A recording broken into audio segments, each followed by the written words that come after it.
So this book is Numbers, Numbers Everywhere, written by Magda Gargulakova, illustrated by Longcroft, and it's by Albatros. And you know what? This Albatros publishing company is new to me, but I got like a whole pile of books from Publisher Spotlight, and I am learning a lot about Albatros from the books that they sent me. And this is the first time that I've seen their books. So I don't know if they're new to the United States or they're just new to me.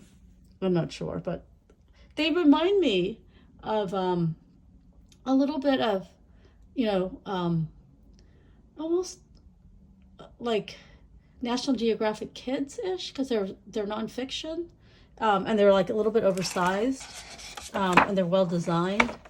But and another, I can't remember the other one I'm thinking of, but they're beautiful books.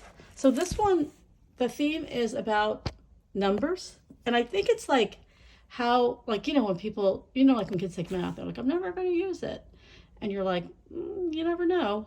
But I think this is about kind of like the whole concept of everyday math, which is like a math curriculum that my kids used in elementary school.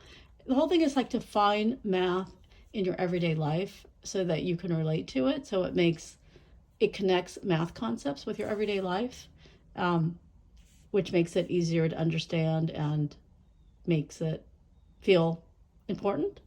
But also just to see numbers, like if you look for it, you'll see them everywhere. And I think also not just numbers, but like patterns, because math is patterns, and maybe also patterns in math. But just from the cover, you can see,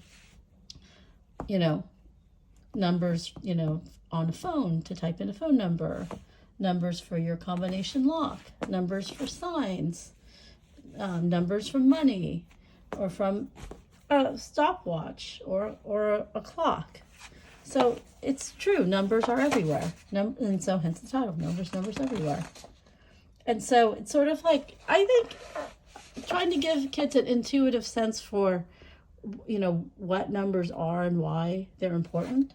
And it's almost like this page has so much great information that I wish like this concept was its own page. But that literally explains negative numbers. It's taking a number line and showing it numbers to the right, numbers to the left, and then it's relating it to a building, like when you go on an elevator and you go underground.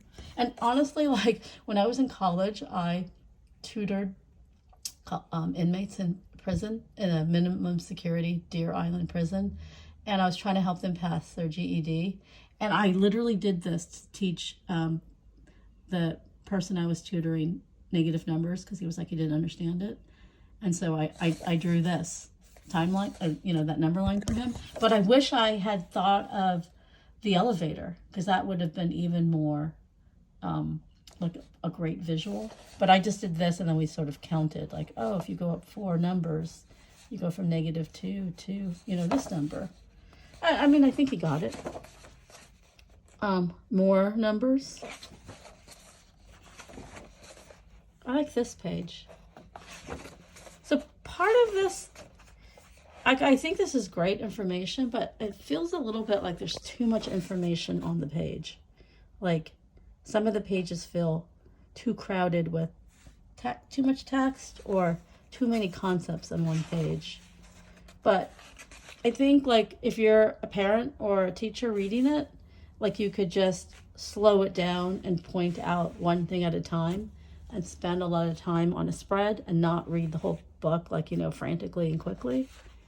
And maybe that's how I would use this book, because there's great information, and it's certainly fun to flip around, but there's also such solid, like concepts that intuitively I want kids to sit with and like learn and absorb, like really important ones that just on this first spread alone, that I wouldn't want it to get lost just because this book is,